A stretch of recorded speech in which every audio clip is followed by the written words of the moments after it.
We have a really raucous crowd today. Normally, it's a little bit slow this time of the year, just as the changeover from our fall sports to our winter sports. I can't say I've ever seen it this low before, but for anybody that's watching on the stream, we've got a full house today. No, seriously, thank you guys all for coming out here. My name is Brian Cornett. I'm the president of the Santa Barbara Athletic Roundtable. And for parents in the crowd who have not been familiar with our organization, we've been hosting luncheons in this very room for the last 57 years. So I got to give a shout out to Harry's. Let's just give them a round of applause. And they're serving lunches whether we're 100 deep or 7 deep. So thank you to Harry's. Also, I want to thank our sponsors, our luncheon sponsors, Mayho Prentice. So with their help, we're able to serve over 1,000 student athletes each year. Let's give Mayho Prentice a quick round of applause. I also want to thank Mark Gambardella of the Gambardella Sproul Group at Merrill Lynch for sponsoring our Scholar Athlete of the Year Award, which today we're going to give to Providence School, and so we'll get to that in just a few. I also want to thank our media. We have Diego Sandoval from Newshawk Sports. Let's give him a round of applause. We also have Victor Bryant, who's not here, Santa Barbara Independent. Let's give him a quick round of applause. And also Mike Clan from KEYT Sports. So with that, we're going to jump into our athletes of the week. One of our athletes actually has to get on the road for a match right now. So let's jump in here. I'm going to bring up Diego Sandoval of Newshawk Sports. Yeah, so we will jump right in. We'll announce our girls athlete of the week. From Bishop Diego Tennis, it's Haley Hubbs.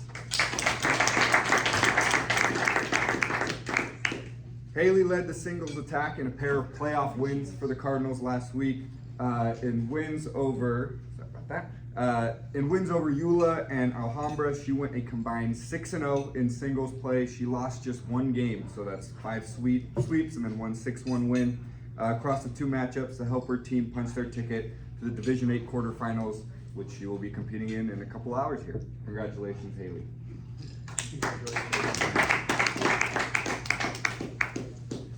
And then for the boys, we had a lot of great honorable mentions, football, water polo, cross country. But this last week's boys athlete of the week ended up being Dos Pueblos Water Polo's Lucas Nuschel.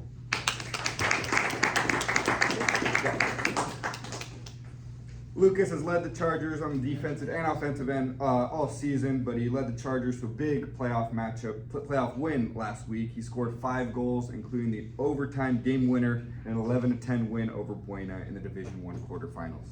Congratulations, Lucas.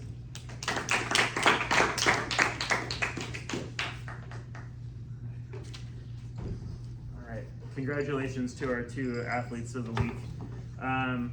Okay, so next we're going to bring up our Scholar Athlete of the Year for Providence School, and it's my pleasure to bring up Annie Haugen.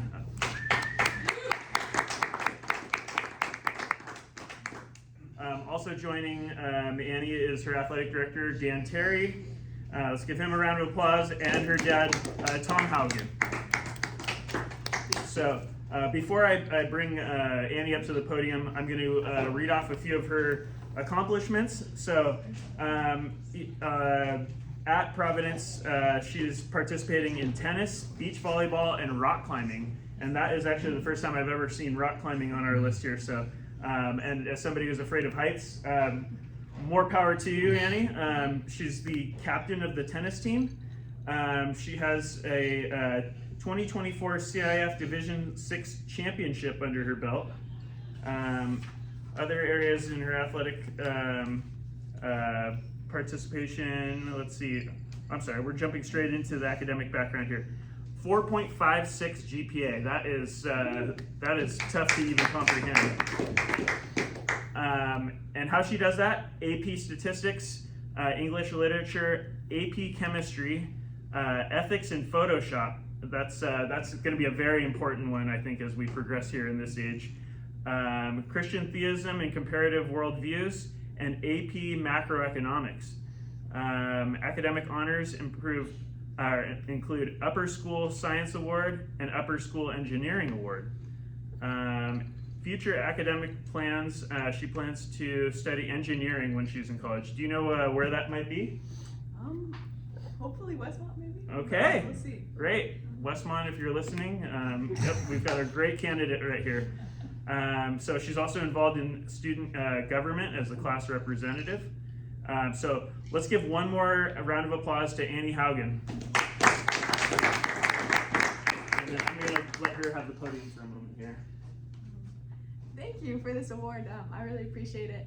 I just really quickly wanted to thank Coach Dan Terry and then as well as Coach Leanne Patterson. But thank you. Okay. Lord, and we're just going to get a quick photo. Dan, you want to come up here? Maybe Dad as well.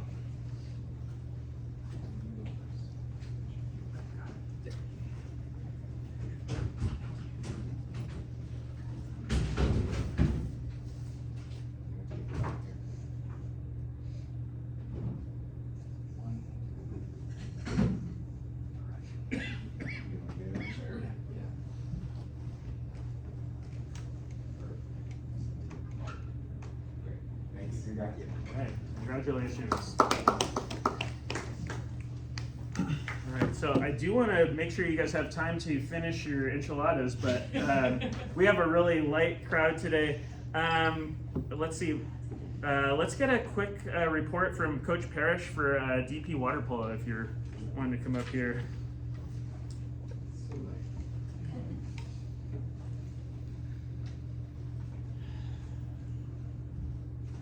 57 years in Roundtable, this might be the smallest crowd. Honestly, I think word got out that I was going to be here. There's a lot of no-shows.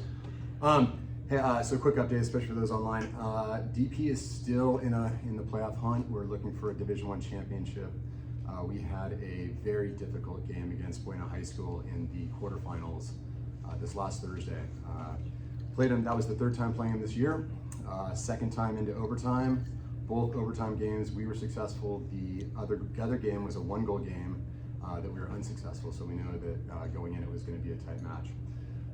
You heard a little bit about what Lucas did, and I got a chance to mention to his parents and his uncle that are here that he has kind of a laissez-faire attitude during training, but when the whistle blows in a game, he shines. He was probably the best teammate I've seen him be all season when it mattered most, and it was really impressive. There were a lot of really questionable calls going both directions during the game. I was losing my mind just knowing the gravity of the game, but on every timeout it was Lucas who was super calm and just saying, "Hey coach, we got this, we'll take care of it." And just to put that in perspective, the entire game, with the exception of maybe 2 times in the first quarter, we were behind as many as 3 goals. And every time they came over into the huddle, he was super calm and making sure that his teammates were ready to go. So it was really impressive. We will be traveling on Wednesday down to the Woolett Center in Irvine for the semifinals of Division I. It's going to be a tough game against Loyola High School. They're very good. We don't know all that much about them, having not played them at all this season. In fact, we normally in water polo, you'll cross over at pools, you'll get a chance to watch them play. And we only have film on 1 game as of right now. By the time that we get to postseason, everyone's really tight on sharing film, and so it's hard to get to know them. But this is the first time DP has been in a Division I semifinal since 2009. So it's been a long time for the boys to get back to this spot, and Lucas is a big reason for that.